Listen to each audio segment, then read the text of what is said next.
আসসালামু আলাইকুম, সবাইকে স্বাগতম জানাচ্ছি আজকের লাইভ ক্লাসে।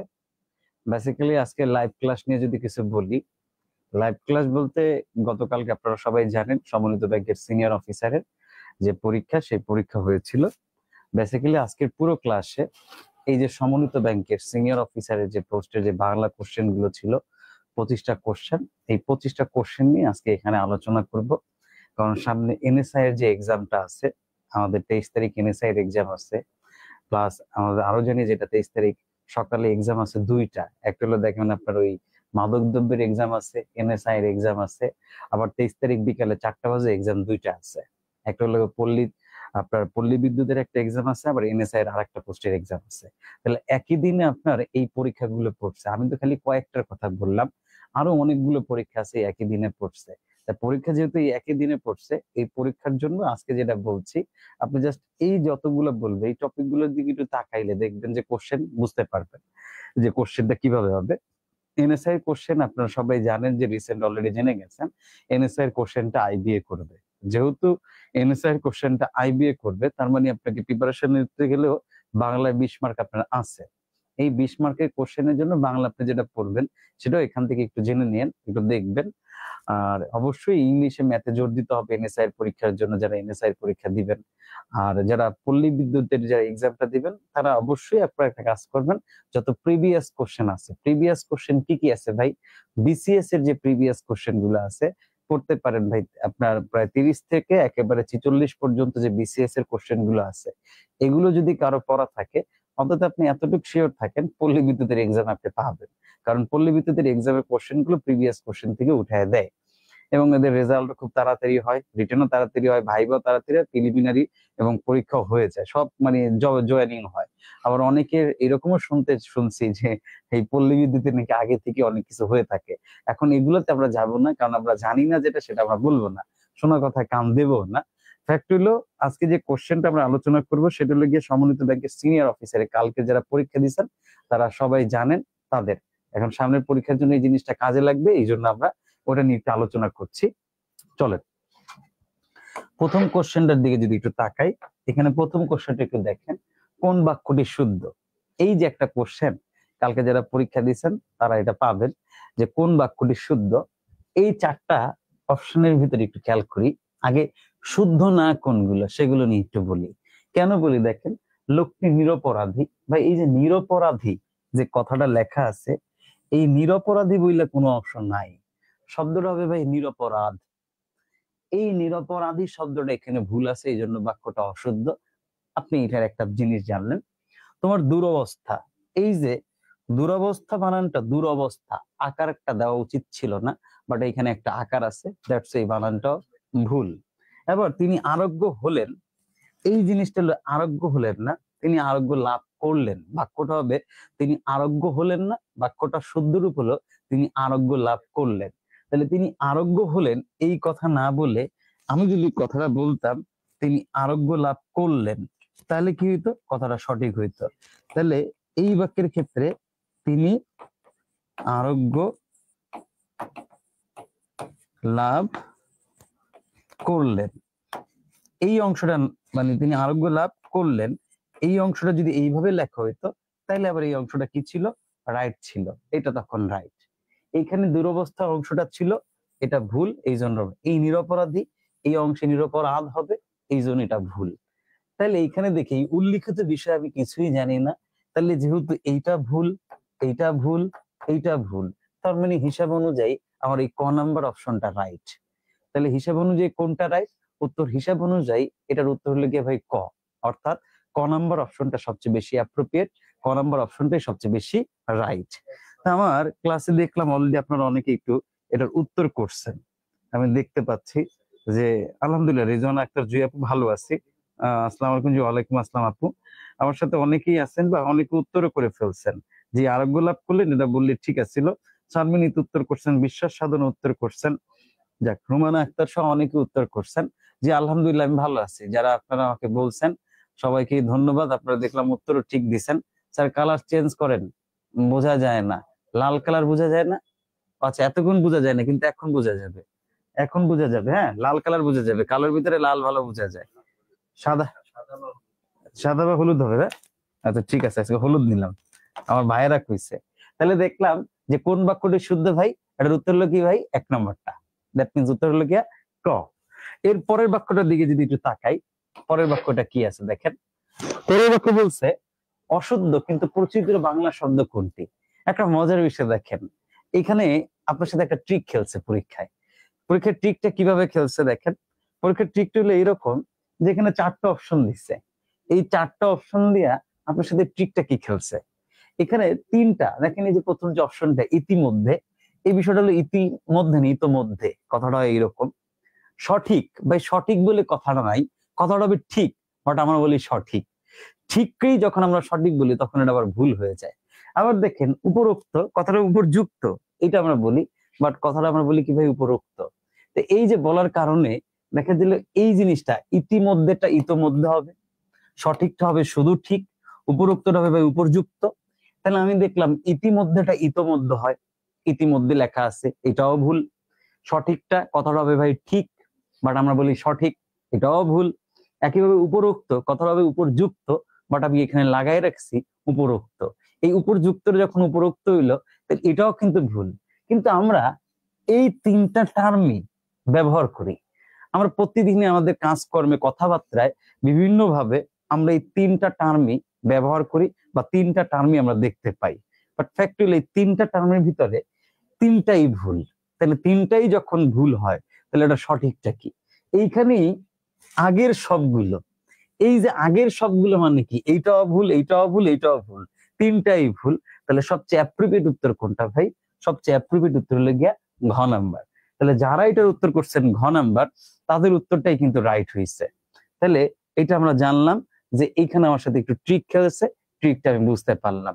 দেখলাম ফারিয়া নওরীন, আনিকা নূর, এমডি রুবেল, এমডি মাহমুদ কবির, কলি রুবেল, দেখলাম বিশ্বাস সাধনা, শামীমা ইতি, আনিকা নূর, রুমানা আক্তার, সবাই উত্তর করছেন। জি আপনাদের ধন্যবাদ, আপনাদের উত্তর যেটা করছেন ম্যাক্সিমাম উত্তর রাইট হয়েছে। ঠিক আছে, এবার দেখেন। আচ্ছা, জি স্যার, সবগুলোই প্রচলিত, হ্যাঁ সবগুলোই প্রচলিত এবং আমরা ব্যবহার করি, কিন্তু আসলে এই জিনিসগুলো ভুল। তা আমরা জানলাম এটা একটা প্রিভিয়াস কোশ্চেন উঠায় দিচ্ছে আর কি, প্রিভিয়াস কোশ্চেন থেকে আসছে, যে কেউ যদি প্রিভিয়াস কোশ্চেন পড়ে যায় তাহলে সেটা পাবে, প্রিভিয়াস কোশ্চেন থেকে এটা উঠায় দিচ্ছে, আর কিছুই না। তাহলে এটার উত্তর হবে কি ভাই? এটার উত্তর হবে ভাই ঘ। এরপরে যদি দেখি, এর পরের কোশ্চেনের দিকে তাকায় দেখেন কি আছে।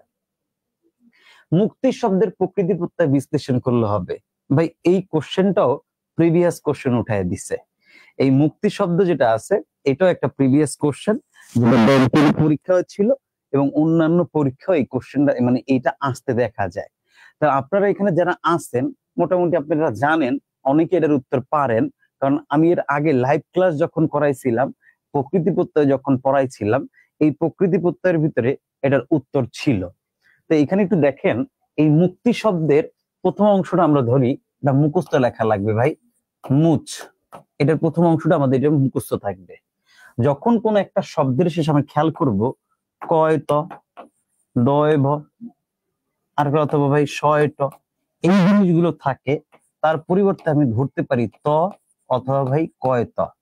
কিন্তু যখন কোন একটা শব্দের শেষে কয় তয় রস্যি, অথবা ভাই দয় ধয় রস্যি, অথবা ভাই শয় টয় রস্যি, এইটা থাকবে, তখন আমার এখানে ধরতে হবে তয় রস্যি অথবা ভাই কয় তয় রস্যি, এই জিনিসগুলো ধরতে হবে। তাহলে প্রথম অংশটা যেহেতু আমাকে লিখতে হবে, আমরা মুখস্থ লিখলাম, মুখস্থ লিখলাম আমরা কি ভাই, প্রথম অংশ মুখস্থ লিখলাম মুচ। তাহলে এই যে মুচ এইখানে আছে, এরপরে আমার হিসাবে এখানে যেহেতু কয় তয় রস্যি লেখা আছে, তাহলে রস্যিকার থাকার কারণে আমাকে পরেরটায় রস্যিকারই লিখতে হবে। তাহলে এই রস্যিকার লিখলাম, এই যে পরেরটা রস্যিকার লিখছি, দ্যাটস ওয়াই এইটা এখানে ভুল, এইটা এখানে ভুল, এইটাও এখানে ভুল। তাহলে রাইট কোনটা? ও তো রাইট হলো ঘ নাম্বারটা, মুচ যোগ কয় তয় রস্যি, এইটা হলো সবচেয়ে বেশি রাইট, এইটা হলো সবচেয়ে বেশি অ্যাপ্রোপ্রিয়েট। তো আমি এখানে দেখতে পাচ্ছি আমার এখানে উত্তর অলরেডি করে ফেলছেন। বিশ্বাস সাধন উত্তর করছেন, মোহাম্মদ আবরার উত্তর করছেন, শামিমা শারমিন ইতি উত্তর করছেন, আনিকানুর উত্তর করছেন, ফারিয়া নওরীন, মৌমিতা অধিকারী তিনি উত্তর করছেন। সবাইকে ধন্যবাদ, আমি দেখতে পাইলাম আপনারা এখানে উত্তর করছেন। এরপরের অংশ দেখেন, আমরা যদি পরেরটায় যাই, পরের অংশটা কি আছে কোশ্চেনটা। এখানে পরের কোশ্চেনটার দিকে যদি তাকাই, 4 নাম্বার কোশ্চেনটা, বাংলা লিপির উৎস। আমরা যখন পড়াই আমরা বলি বাংলা ভাষায় 2 ধরনের লিপি আমরা দেখতে পাই। একটা লিপির নাম আমরা এরকম বলি ভাই ব্রাহ্মী লিপি, এটাকে আমরা বলি ভাই ব্রাহ্মী লিপি, এটা একটা লিপি বলি। আর একটা লিপিকে আমরা এরকম বলি খরষ্ঠী লিপি, অর্থাৎ খরষ্ঠী লিপি। এই 2 প্রকার লিপি আমরা দেখতে পাই। এর ভিতরে ব্রাহ্মী লিপি এটা বাম দিক থেকে লিখতে হয়, বাম দিক থেকে লিখতে হয়। এই ব্রাহ্মী লিপিটা আমরা যখন লিখবো তখন সেটা বাম দিক থেকে লিখবো। এবং এই ব্রাহ্মী লিপি আছে 2 প্রকার, একটা হলো গিয়ে স্যার বাংলা, আর একটাকে আমরা বলি হিন্দি। এই যে একটা বাংলা আর একটা হলো হিন্দি, এই 2টা লিপি বাম দিক থেকে লিখতে হয় এবং এই 2টা লিপি ব্রাহ্মী লিপির অন্তর্ভুক্ত। এবার দেখবেন এই খরষ্ঠী লিপি যেটা আছে স্যার বেসিক্যালি এটা ডান দিক থেকে লিখি, ডান দিক থেকে লিখতে হয়। এই লিপিটা আমরা যখন লিখি ডান দিক থেকে লিখতে হয়। এবং এখানে 2টা লিপি পাই, একটা আমরা পাই স্যার আরবি এবং আরেকটা আমরা যেটা পাই সেটার নাম হইল উর্দু। এই 2টা লিপি আমরা যেখান থেকে লিখি সেটা আমরা লিখি বাম দিক থেকে, এবং এই 2টা লিপি সবসময় আমাদের খেয়াল করতে হবে এটা ব্রাহ্মী মানে খরষ্ঠী লিপির অন্তর্ভুক্ত। তাহলে একটা জিনিস কিন্তু আমরা এখানে ক্লিয়ার হয়ে গেলাম যে আপনাকে আমরা বললাম যে ভাই বাংলা লিপির উৎসটা কি। বেসিক্যালি স্যার বাংলা লিপির উৎস হলো গিয়া আমরা যেটা পাই 2টা, একটা হলো গিয়া ব্রাহ্মী আর একটা হলো খরষ্ঠী লিপি। ব্রাহ্মী লিপি বাম দিক থেকে লিখতে হয়, এখানে বাংলা হিন্দি দেখতে পাওয়া যায়। আর খরষ্ঠী লিপি ডান দিক থেকে লিখতে পাই, এখানে আমরা যেটা পাই সেটা হলো আরবি বা উর্দু। এই 2টা ভাষা আবার ডান দিক থেকে লিখতে হয়। তাহলে আমার বাংলা লিপির উৎস কি ভাই? উত্তর হলো ব্রাহ্মী। তাহলে আমরা দেখতে পেলাম আমার এখানে আপনার উত্তর করছেন মাহমুদুল হাসান, আমার দেখা আছে, ঠিক আছে, থ্যাংক ইউ। ওকে, তারপর বিশ্বাস সাধনা, শারমিন ইতি, মোহাম্মদ আবরার, আনিকা নূর, তহিদুর রহমান তহিদ ভাই, ফারিয়া নওরিন, প্রত্যেককে ধন্যবাদ। মাহমুদুল হাসান আপনাকে ধন্যবাদ। এই যে এটার উত্তর তাহলে কি হবে স্যার? এটার উত্তর হবে ব্রাহ্মী লিপি। এটা আমরা একটু দেখলাম, এটা একটু জানলাম। ওকে ফাইন, তাহলে আমরা এটা দেখলাম। তারপরের কোশ্চেনের দিকে যদি একটু তাকাই, তারপরের কোশ্চেনের দিকে তাকাইলে দেখবেন খ্রিস্টাব্দ কোন শব্দযোগে গঠিত। ভাই এখানে কয়েকটা দেখেন টার্ম লেখা আছে এবং এই কোশ্চেনটা প্রিভিয়াস কোশ্চেন। আপনি যদি আমাদের ক্যারিয়ার ম্যাপের বইটা পড়েন, ধরেন কালকে যে পরীক্ষাটা হয়েছে সিনিয়র অফিসারের, আপনি যদি জাস্ট ক্যারিয়ার ম্যাপের বইটা কেউ যদি খালি পড়ে যাইতো পুরো প্রথম থেকে শেষ পর্যন্ত ভালো করে ফুল করে খুলে যদি এইটা পড়ে যেত, আপনি পুরো কোশ্চেনটা যদি পড়ার পরে দেখতে পাইতেন ভাই আমার মতে হুবহু কোশ্চেন কমন পড়ছে 22টার মতো, আর আনুষঙ্গিক এদিক সেদিক মিলে বাকিগুলো পড়ছে। এটা আমার দেখা, আমি যেহেতু পড়াই, আমি যেহেতু বইগুলো ঘাটি, এই জন্য আমি দেখছি। শুধু ক্যারিয়ার ম্যাপের বই পড়লে এখন ভাই এটা ক্যারিয়ার ম্যাপের না, আপনি অন্য কোনো রাইটারের বই পড়লেও মোটামুটি প্রিভিয়াস কোশ্চেন থেকে যেহেতু আসছে আপনি পাবেন।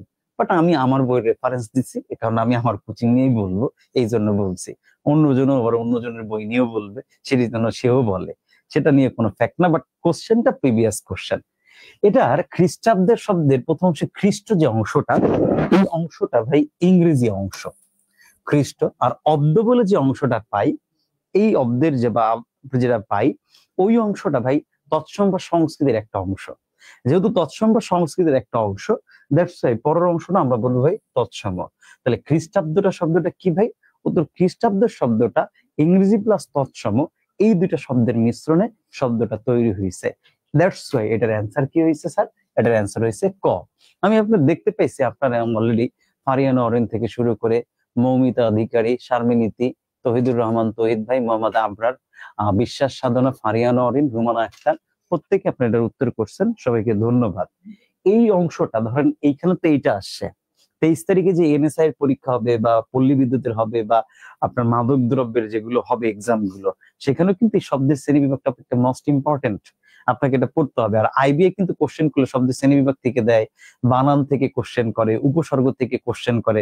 আইবিএ এর কোশ্চেন প্যাটার্ন কিন্তু এগুলো থাকে, বানান, শব্দের শ্রেণীবিভাগ, উপসর্গ, আপনার আরো যেটা হচ্ছে বাগধারা, এক কথায় প্রকাশ, বিপরীত শব্দ, সমার্থক শব্দ, এই টপিক গুলো যেমন আইবি এর কেমন যেন একটা প্রিয় টপিক, এরা কোশ্চেন করলে এই টপিক থেকে মেরে দেয়। তো সুতরাং এই 23 তারিখে পরীক্ষার জন্য এই টপিক রিলেটেড কিছু থাকলে সেটা আপনার পড়ে যাওয়া উচিত এবং পড়বেন আপনি। প্রত্যেককে ধন্যবাদ। তার পরের অংশে যদি তাকাই দেখেন পরের অংশটা কি বলছে হয়তো, পরের অংশ বলছে ময়মনসিংহ গীতিকা কে সম্পাদনা করেন। বা এটা একটা সাহিত্যের কোশ্চেন। এই যে সাহিত্যের কোশ্চেনটা আসছে যে ময়মনসিংহ গীতিকা কে সম্পাদন করে, এটা একটা সাহিত্যের কোশ্চেন, এটা সকলেই পারা উচিত, এটা আমরা জানি বা মুখস্থ করতে হয় যখনই আমরা প্রাচীন যুগ পড়ি, মধ্যযুগ পড়ি, আধুনিক যুগ পড়ি সাহিত্যের গুলোর ভিতরে। কারণ সাহিত্যের যুগ বিভাগ তিনটা, সাহিত্যের যুগ বিভাগ তিনটার ভিতরে একটা হলো প্রাচীন যুগ, মধ্যযুগ। বেসিক্যালি ময়মনসিংহ গীতিকা মধ্যযুগেরই একটা অংশ। এই মধ্যযুগের একটা অংশ হিসেবে আপনার এই ক্ষেত্রে একটু খেয়াল করা লাগবে যে আপনার ময়মনসিংহ গীতিকা কে সম্পাদন করে। এখানে দেখেন হরপ্রসাদ শাস্ত্রী আছে, দীনেশ চন্দ্র সেন আছে, রামেন্দ্র সুন্দরী ত্রিবেদী আছে, রামমোহন রায় আছে। বেসিক্যালি এটা যিনি করেন তার নাম ছিল দীনেশ চন্দ্র সেন। অর্থাৎ এটার উত্তর কি হবে ভাই? এটার উত্তর হবে দীনেশ চন্দ্র সেন, ময়মনসিংহ গীতিকা। এটা আপনাকে একটু খেয়াল করা লাগবে। তাহলে দীনেশ চন্দ্র সেন ময়মনসিংহ গীতিকা আপনার কি করেন? সম্পাদনা করেন। এবং এই ময়মনসিংহ গীতিকা সম্পাদন করতে বাংলাদেশের একজন কবি, ভদ্রলোককে আপনার খুবই ফেমাস কবি, আমাদের বাংলাদেশের পল্লী কবি বলি, জসিমউদ্দিন। এই জসিমউদ্দিন এই ময়মনসিংহ গীতিকা সংগ্রহ করতেন এবং তিনি এই গাছে জড়িত ছিলেন। সেটা আপনার তো জেনে রাখলেন, কারণ পরীক্ষায় কিন্তু আসে। এটার উত্তর দিচ্ছেন আমি দেখতে পাইলাম, মোটামুটি আপনারা সবাই এখানে উত্তর করছেন। ঠিক আছে, আপনারা দেখলাম শারমিনীতে উত্তর করছেন, বিশ্বাস সাধন উত্তর করছেন, আনিকা নূর, তৌহিদুর রহমান, ফারিয়া নওরিন, মৌমিতা অধিকারী, আপনারা প্রত্যেকে এটার কোশ্চেনটার উত্তর করছেন। আচ্ছা, এখানে একজন কোশ্চেন করছেন, স্যার চতুর্ভুজ ত্রিভুজ কোন সমাজ হবে? অনেক বইয়ে দ্বিগু সমাজ, সংখ্যাবাচক বহুব্রীহি সমাজ বলে একটু যদি বলতেন। আচ্ছা তৌহিদুর রহমান, একটা কথা বলি, চতুর্ভুজ, হ্যাঁ, এই চারটি ভুজ আছে বা চারটি ভুজ দ্বারা আবদ্ধ যেটাকে আমরা বলি চতুর্ভুজ। আর এখানে যদি ত্রিভুজ, তিনটা ভুজ দ্বারা যেটা পাই সেটাকে আমরা বলি ত্রিভুজ। আচ্ছা এখানে একটু খেয়াল করেন, ত্রিভুজ বেসিক্যালি এটা আপনার সবসময় আপনি যদি মনে করেন হিসাবে সবচেয়ে বেশি অ্যাপ্রোপ্রিয়েট উত্তর হলো ত্রিভুজ আর চতুর্ভুজ আমরা যেটা বলি, এটা হলো গিয়ে সবচেয়ে বেশি অ্যাপ্রোপ্রিয়েট হলো গিয়ে সংখ্যাবাচক বহুব্রীহি। সংখ্যাবাচক বহুব্রীহি কেন? বেসিক্যালি আপনি দেখবেন দ্বিগু সমাসে যেটা থাকে ওইটাই বুঝি। যেমন দেখেন 7 দিনের সমাহার ইকুয়াল টু হলো সপ্তাহ, সপ্তাহে দিন থাকে 7টা, এবং সপ্তাহ বলতে আমরা ওই 7টা দিনকেই বুঝি। অর্থাৎ দ্বিগু সমাসের মূল বৈশিষ্ট্য হলো এটা, যে এটার ব্যাস বাক্যে যেটা থাকে সমস্ত তাই বুঝে। আর সংখ্যাবাচক বহুব্রীহির বিষয় হলো গিয়ে ব্যাস বাক্যে সংখ্যার কথা উল্লেখ থাকতে পারে, বাট আলটিমেটলি জিনিসটা সেটাকে না বুঝায় সমস্ত পদে আর একটা জিনিস বুঝায়। ত্রিভুজ যে শব্দটা, তিনটি বুঝ আমরা বলি, তিনটি আপনার রেখাংশ বা যেটা বলি তিনটি বুঝ দ্বারা অঙ্কিত যেটা হয় তাকে আমরা ত্রিভুজ বলি। ত্রিভুজ বলতে গেলে আমরা অনেক কিছু আপনার এখানে বলতে পারি, আবার অনেকে বলে এটা যে এটাকে দ্বিগু সমাস বলা যায়, এটাকে আপনার সংখ্যাবাচক বহুব্রীহিও বলা যায়। এখন বেসিক্যালি এই পরীক্ষায় যদি আসে যে ত্রিভুজটা কোন সমাস, তহিদ ভাই আপনি এটার উত্তর করবেন ত্রিভুজ শব্দটা আপনার সংখ্যাবাচক বহুব্রীহি। অপশনে যদি সংখ্যাবাচক বহুব্রীহি না থাকে আপনি সেই ক্ষেত্রে এটার উত্তর করবেন কি? দ্বিগু সমাস। একইভাবে চতুর্ভুজের ক্ষেত্রেও আপনি ওইটাই ফলো করেন, যদি ওইটা না থাকে অপশনে তাহলে আপনি উত্তর করবেন দ্বিগু। এরপরে এটা নিয়ে আমি এখানে না বললে যেদিন আমি সমাসের ক্লাসে পড়াবো সেদিন সমাসটা, যেদিন পড়াবো সেদিন আরো ডিটেলসে বলবো, যেহেতু আজকে সমাসে না আপনি জানতে চাইছেন তাই জানাইলাম। এটা সবচেয়ে অ্যাপ্রোপ্রিয়েট উত্তর হবে আপনি শুধু দেন সংখ্যাবাচক বহুব্রীহি দেন, বাট অপশনে যদি সংখ্যাবাচক বহুব্রীহি না থাকে অনলি সেই ক্ষেত্রে মন্দের ভালো হিসাবে এটাকে দ্বিগু সমাস দেওয়া যায়, শুধুমাত্র সেই ক্ষেত্রে। তহিদ ভাই আপনি মনে হয় আপনার উত্তর পাইছেন, একটু কমেন্ট করে জানাই দিন আপনি উত্তর পাইছেন কিনা। এবার দেখেন এখানে যেটা আছে পরের কোশ্চেনটা, শুদ্ধ বানান গুচ্ছ। এখানে শুদ্ধ বানান গুচ্ছের যে বিষয়টা আছে 7 নাম্বার কোশ্চেনটার দিকে যদি তাকান, অপশন দেখেন ক নাম্বার পূর্ণ, শূন্য। এখানে ধরেন পূর্ণ বানানটা যদি ঠিকও ধরে নেই, শূন্য বানানে ভাই এইখানে একটু সমস্যা আছে। দীর্ঘকার নয় রস্যকার হইলে এটা বেশি ভালো হইতো, এটা আমরা একটু দেখতে পাচ্ছি। দুর্যোগ আর একটু দুর্বার, তো এইখানে দেখেন দুর্যোগ বানানে দয় রস্য হইলে এটা আবার ঠিক ছিল, আবার দুর্বার বানানে আবার দেখেন এখানে মোটামুটি আমরা ধরলাম ঠিকই ধরে, যদি ধরে নিই খালি প্রথম অংশ যদি একটু সমস্যা হয়। যন্ত্রণা মন্ত্রণায় এখানেও মূর্ধন্য হওয়ার কথা ছিল, সেটা এখানে হয় নাই। তাহলে সেই হিসাবে এই 7 নাম্বার কোশ্চেনটার যদি দিকে তাকাই, এই যে গ নাম্বার, একটা অংশ হচ্ছে বাধা আর একটা অংশ হলো বাধা, দুইটাই একই জিনিস, একটাতে চন্দ্রবিন্দু আছে একটাতে চন্দ্রবিন্দু নাই। এখন যেটাতে চন্দ্রবিন্দু নাই, এই যে বাধা, এই বাধা দ্বারা বোঝায় কাউরে মানে কই যখন কোন একটা কাজ করতে চায় তখন আপনি তাকে বাধা দিচ্ছেন, এই বাধাটা বলতে এইটা বোঝায়। বাট আপনি যখন এইরকম বাধাটা পাবেন, একই জিনিস বাধা কিন্তু চন্দ্রবিন্দু দিয়ে আছে, এই বাধা দ্বারা বোঝায় কি ভাই? আমরা কোন একটা সম্পর্কে জড়ায় যাই, সম্পর্কে জড়াই বা সম্পর্কের বন্ধনে আবদ্ধ হই, ওই রকম বাধা বোঝায়। অর্থাৎ একটা হলো বাধা কাউকে কোনো কিছু আপনি করতে দিচ্ছেন না, সেক্ষেত্রে বাধা। আর একটা হলো বাধা যেটা হলো সম্পর্কে জড়ায় যাওয়া, কারোর সাথে আবদ্ধ হওয়া, ওইটা যখন বোঝায় তখন বাধার ক্ষেত্রে আবার চন্দ্রবিন্দু বসে। তো এই ক্ষেত্রে এই অপশনের ভিতরে সবচেয়ে বেশি অ্যাপ্রোপ্রিয়েট যদি আমি বলি, সবচেয়ে বেশি অ্যাপ্রোপ্রিয়েট হলো গিয়ে ভাই গ নাম্বারটা। আর বাকিগুলোর ভিতরে ওইখানে মূর্ধন্য হবে, দুর্যোগ দুর্বার একটু রস্যকার হবে একটা, আর একটা চেঞ্জ হবে শূন্য বানানের রস্যকারটা আমরা জানি, সেই ক্ষেত্রে আবার ওইখানে ওইটা একটু প্রবলেম আছে। তাহলে এই যে ক্ষেত্রে বানানগুলো, তাই এটা একটু প্রবলেম। তাহলে সবচেয়ে অ্যাপ্রোপ্রিয়েট উত্তর কোনটা হয়েছে ভাই? সবচেয়ে অ্যাপ্রোপ্রিয়েট উত্তর হয়েছে 7 নম্বর এমসিকিউ। আমরা যদি দেখি সেটা হলো গ নাম্বার। এটা একটু স্ক্রল করে দেন তো ভাই, লুটছে না, একটু স্ক্রল করে দেন তো কমেন্ট বক্স, একটু স্ক্রল করে দেন। কোথায় দেন? তাহলে আমরা এখানে দেখলাম ধন্যবাদ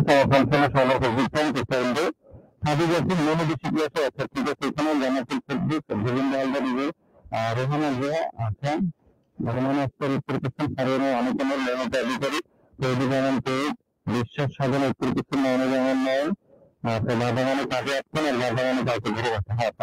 কথা ঠিক বলছেন। তাহলে একটা বাধা দ্বারা বোঝায় একরকম, আর একটা বাধা দ্বারা বোঝায় আর এক রকম। তাহলে ওখানে সবচেয়ে শুদ্ধ বানান গুচ্ছ কোনটা ভাই? সবচেয়ে শুদ্ধ বা অ্যাপ্রোপ্রিয়েট বানান গুচ্ছ হলো গ নাম্বারটা, এইটা হলো সবচেয়ে ওকে ফাইন। সাউন্ড ক্লিয়ার না, দেখেন তো একটু সাউন্ডের প্রবলেম হচ্ছে কিনা। আচ্ছা এবার একটু দেখেন তো সাউন্ডের প্রবলেম হচ্ছে কিনা আপনাদের, ক্লিয়ার হওয়ার কথা। আচ্ছা এবার খেয়াল করি তো পরের কোশ্চেনের দিকে তাকাই। এইখানে আমার যেটা বলছে আপনার ক্লাসে পড়ানো থেকে বাংলা 14টি কমন পড়েছে, Mahmudul Hasan, thank you brother, ভালো লাগছে, মানে লাইভ ক্লাস করে যে আপনি কমন পেয়েছেন এটা অনেক ভালো লাগছে। আচ্ছা এবার একটু খেয়াল করেন সাউন্ড আনক্লিয়ার, জান্নাতুল ফেরদৌস বলতেছে সাউন্ড আনক্লিয়ার, এখন সাউন্ড ঠিক আছে। আচ্ছা একটু আগে আমার একটা কল আসছিল মোবাইলে, আমার পকেটে মোবাইলে ভাইব্রেট করতেছিল, কল আসছিল দেখে সাউন্ডের প্রবলেম ছিল, থ্যাংক ইউ। এবার একটু খেয়াল করেন এখানে হচ্ছে বাংলা সাহিত্যের ইতিহাসে আদি যুগ, বা একটু খেয়াল করি এখানে বাংলা সাহিত্যে 3টা যুগ পাই। একটা নাম হলো প্রাচীন যুগ, এই প্রাচীন যুগের নামই আদি যুগ। 650 থেকে 1200, 650 থেকে 1200 অথবা 950 থেকে 1200, 650 থেকে 1200 ডক্টর শহীদুল্লাহ মতবাদ দিছে, 950 থেকে 1200 এই মতবাদ দিচ্ছেন আবার আপনার আমরা যদি সুনীতি কুমার আপনার যেটা আমরা ভাষা বিজ্ঞানী, সরি হ্যাঁ ঠিক আছে, এটা একটু বলেন তো ভাই, এই যে 950 থেকে, এটা আমি না বলার পর আপনারা একটু কমেন্ট করেন তো ভাই, 950 থেকে 1200 সাল এটা কার মতে প্রাচীন যুগ? এটা একটু কমেন্ট করেন, তারপরে একটু দেখি। আমি এই অংশটা বলি যে 650 থেকে 1200 এটা হলো ডক্টর শহীদুল্লাহর মতে। আপনি আমাদের পরিচয় বলেন 950 থেকে 1200 এইটা কার মতে প্রাচীন যুগ, এই দিকটা আমার একটু বলেন। Okay fine. আর এরপর লিখে মধ্যযুগ, এই মধ্যযুগ আমরা একটা জিনিস পাই, মধ্যযুগ কত স্যার? 1200 থেকে 1230, এই যুগটাকে বলা হয় মধ্যযুগ। সরি 1200 থেকে 1230 সালে 1250 হবে এটা, 1200 থেকে আমরা যেটা পাই 1800 সাল, একটু ভুল লিখে ফেলছি, এই 1200 থেকে 1800 সাল যে যুগটা আছে এটাকে আমরা বলি স্যার মধ্যযুগ। এর ভিতরে এই 1200 থেকে 1350 যে সময়টা এটাকে বলি অন্ধকার যুগ। বলা হয়ে থাকে এই যুগে তেমন কোনো সাহিত্যকর্ম পাওয়া যায় না, এই সাহিত্যকর্ম পাওয়া না যাওয়ার কারণে এই যুগটাকে বলা হয় কি যুগ? অন্ধকার যুগ। তারপরে এখানে দেখেন এইখানে যেটা পাবো ভাই প্রাচীন যুগ, মধ্যযুগ, তারপরে এখন আমরা যেটা পাই তার নাম আধুনিক যুগ। এই আধুনিক যুগে যেটা আছে, আধুনিক যুগ কত স্যার? 1800 থেকে বর্তমান সময়টাকে আমরা কি বলি? আধুনিক যুগ। তাহলে বাংলা সাহিত্যের যুগকে 3টা ভাগে ভাগ করা যায়, প্রাচীন যুগ 650 থেকে 1200 ডক্টর শহীদুল্লাহর মতে, এরপরে দেখেন 950 থেকে 1200, আমি আপনারা দেখছি অনেকে বলছেন বাট আমি একটু আপনারা দেখছি অনেকে উত্তর রাইট দিচ্ছেন, 950 থেকে 1200 যেটা হলো সুনীতি কুমার চট্টোপাধ্যায়ের মতে বাংলা সাহিত্যের প্রাচীন যুগ, তার মতে এটা তিনি মনে করেন যে 950 থেকে 1200 সালের বাংলা সাহিত্যের প্রাচীন যুগ। আর এইখানে 1200 থেকে 1800 সালে এটা হলো মধ্যযুগ, এর ভিতরে 1200 থেকে 1350 যেটা আছে এটা হলো অন্ধকার যুগ। বলা হয় থেকে অন্ধকার যুগে তেমন কোনো সাহিত্যকর্ম তৈরি হয় নাই, বাট অন্ধকার যুগে সাহিত্যকর্ম তৈরি হয় নাই কেন? কারণ এই সময় মুসলিম শাসন ছিল এবং তুর্কিরা শাসন করত, এইটা আমরা জানি। আরো একটা জিনিস জানবেন, বলা হয়ে থাকে যে এই অন্ধকার যুগে তেমন কিছু পাওয়া যায় না, তারপর আমরা কয়েকটা সাহিত্য পাই, শূন্য পুরাণ এবং শেখ শুভোদয়, এই দুইটা সাহিত্যের কথা আমরা বেশি দেখতে পাই। এবং এই দুইটা সাহিত্যকর্ম কোন যুগের হিসেবে ধরি আমরা? উত্তর এই মধ্যযুগের হিসেবে ধরি। এই মধ্যযুগের হিসেবে কেন ধরি, এর ভিতরে আবার এই মধ্যযুগের ভিতরে অন্ধকার যুগকে আমরা ফোকাস করি। আর 1800 থেকে বর্তমান সময়টাকে আধুনিক যুগ বলে। তাহলে এটার উত্তর কত হবে স্যার? এটার উত্তর হবে ভাই খ। আপনারা দেখতে পাইছেন অনেকে এটার উত্তর করছেন। নাইমুর রহমান নাইম, তারপর রেহানা জাহা, সুনীতি কুমার চন্দ্রজি, ইমতিয়াজ জামিল, তারপর দেখলাম অঙ্কুল ঘোষ, শারমিন ইতি, তহিদুর রহমান তৌহিদ, সবাই উত্তর করছেন। আনিকা নূর, সুনীতি কুমার। আপনি সাহিত্য ক্লাস নিলে ভালো হলো স্যার। দেখি যদি সাহিত্য ক্লাস সামনে নেওয়া যায় তাহলে নেব। আমি সাহিত্যের ক্লাস নিতে পারলে আপনাদের জন্য নিব। আমার তো নিতেও ভালো লাগবে। আপনার যদি নিলে ভালো হয় তাহলে আপনি অবশ্যই নিব, আর নেওয়া উচিত। আচ্ছা ফাইন, চলেন এইখানে এই অংশটা গেছে। তারপর আমরা যদি দেখি এই অংশটার পরে আমাদের পরের অংশটার দিকে যদি তাকাই, পরের কোশ্চেনটা দেখেন কি আছে, পয় শব্দের অর্থ কি। আমি চাই একটু আপনারা এটা একটু কমেন্ট করেন, আগে এটার কমেন্ট আপনারা একটু করেন, তারপর এটার উত্তর আমি দেব যে পয় শব্দের অর্থ কি। এটা একটু কমেন্ট করেন আপনারা।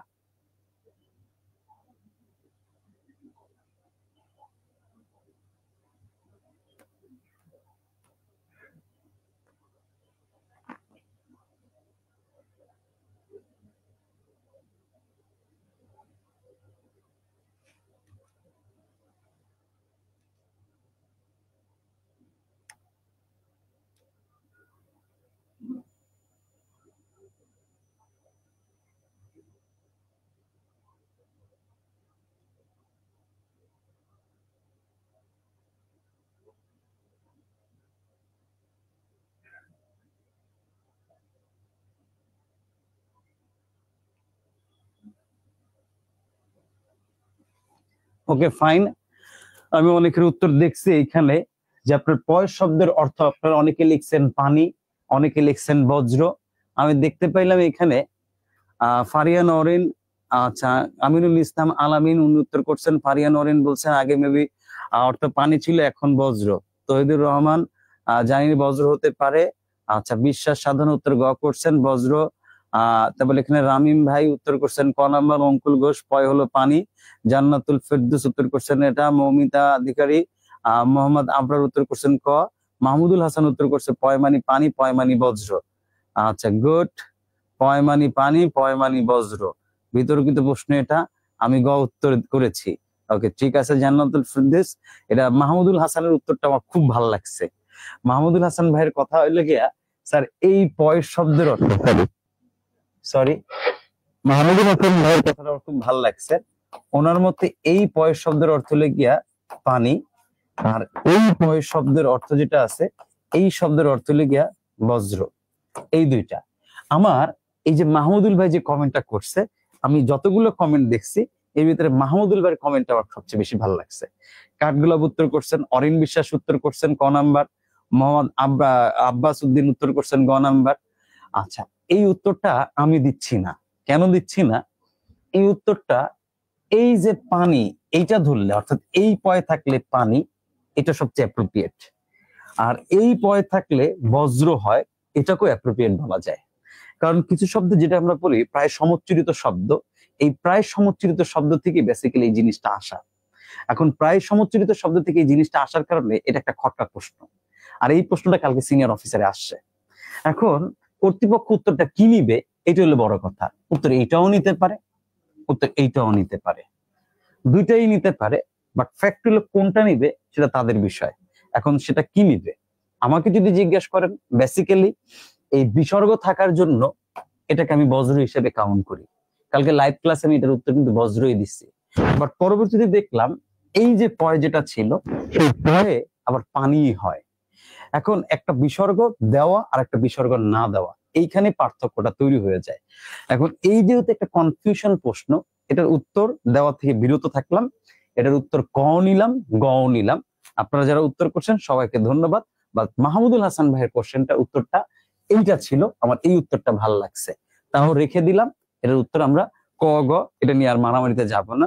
ওকে ফাইন, আমরা দেখবো এটা যদি ক হয় তাহলে ক, গ হইলে ক। একটা তো অ্যান্সার পাবো বা একটা জিনিস জানবো, সমস্যা নাই। রেজাল্ট দেখ, রেজাল্ট দিলেই বোঝা যাবে। ওকে ফাইন, তারপর এটা দেখি পরের কোশ্চেনটা যেটা আছে একটু খেয়াল করেন। পরের কোশ্চেনটা এখানে আসছে ভাই, যে আপনি বলছে 7-5 ভেবে লাভ নেই, এখানে ব্যবহৃত বাগধারাটার কোন অর্থ প্রকাশ করছে।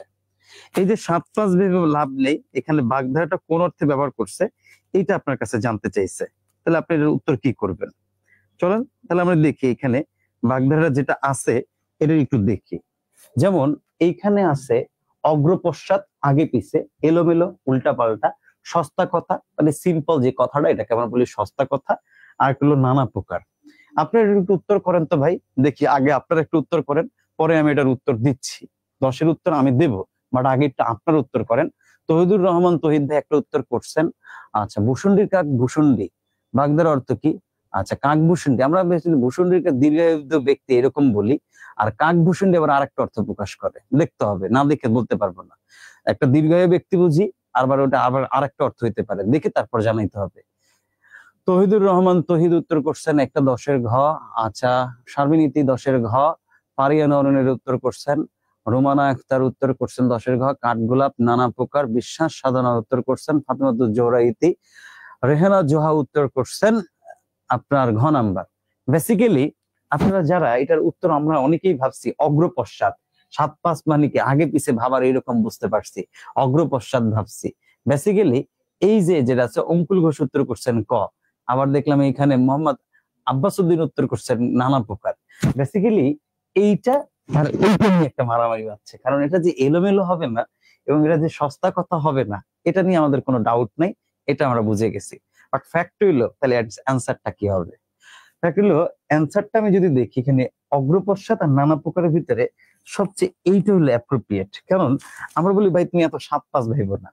7-5 মানে কি, তুমি এত চিন্তা করো না, নানা রকম চিন্তা তোমার মাথায় আসতেছে, তুমি নানা প্রকার চিন্তা না করে তুমি একটা সুন্দর চিন্তা করো, স্বাভাবিক থাকো। তো এই 7-5 বলতে বেসিক্যালি আমরা যেটা বুঝি, সেক্ষেত্রে নানা প্রকারটা হলো সবচেয়ে বেশি অ্যাপ্রোপ্রিয়েট উত্তর। তাহলে আমি যদি এখন জিজ্ঞেস করি যে ভাই এই 7-5 ভেবে লাভ নেই, এখানে ব্যবহৃত বাগধারাটা কোন অর্থ প্রকাশ করছে, তাহলে উত্তর হবে কি ভাই? নানা প্রকার। এটা একটা ট্রিকি কোশ্চেন ছিল, বুঝতে পারছেন? ফারিয়া নওরিন বুঝতে পারছেন? এই যেমন একটু আগের যে কোশ্চেনটা ছিল ওটা একটা ট্রিকি ছিল, এটা একটা ট্রিকি ছিল। অপশন গুলো দেখলেই দেখেন, অগ্রপশ্চাৎ মনে হইতে পারে অ্যান্সার, নানা প্রকার হইতে পারে অ্যান্সার। তাই পরীক্ষা হলে কিন্তু আপনি একটা বিপদে পড়ে যাবেন, কিন্তু পরীক্ষা হলে বিপদে পড়লেও আপনার নিজেরই কি করতে হবে ভাই? এটা থেকে বেরোইতে হবে। আচ্ছা, তো এখানে হ্যাঁ ক্লাসে বলেছেন আমাদের 7-5 ভেবে আমাকে 7-5 ভেবে আমাকে প্রশ্ন করতে হবে স্যার, সেটাই কমন পড়ে গেছে। জি মাহমুদুল হাসান ভাই, তাহলে এটার উত্তর কি হবে ভাই? নানা প্রকার। ওকে চলেন তার পরের অংশে যাই। ওমা, তার পরের অংশে যদি দেখি 11 নম্বর কোশ্চেন, কোনটি রবীন্দ্রনাথ ঠাকুর রচিত নাটক নয়? আমার কাছে সাহিত্যের এই কোশ্চেনটার মতো সহজ কোশ্চেন আর কোনোটা মনে হয় নাই। কেন মনে হয় না সাহিত্যের এই কোশ্চেনটার চেয়ে সহজ মনে? বাদন একটু ক্লাসে আছি, পরে কথা বলছি, একটু ক্লাসে আছি, কথা পরে বলতেছি। হ্যাঁ, তাহলে এখানে দেখি যেটা হইলো গিয়া, আমি একটু খেয়াল করি, বলছে কোনটি রবীন্দ্রনাথ ঠাকুর রচিত নাটক নয়। তাহলে এখানে দেখেন 4টা অপশন আছে, একটা হলো শর্মিষ্ঠা, হাঁসের ঘর, রক্তগুলি, চিত্রাঙ্গনটা। এই 3টাই ভদ্রলোকের লেখা, এটা নিয়ে কোনো ডাউট নেই।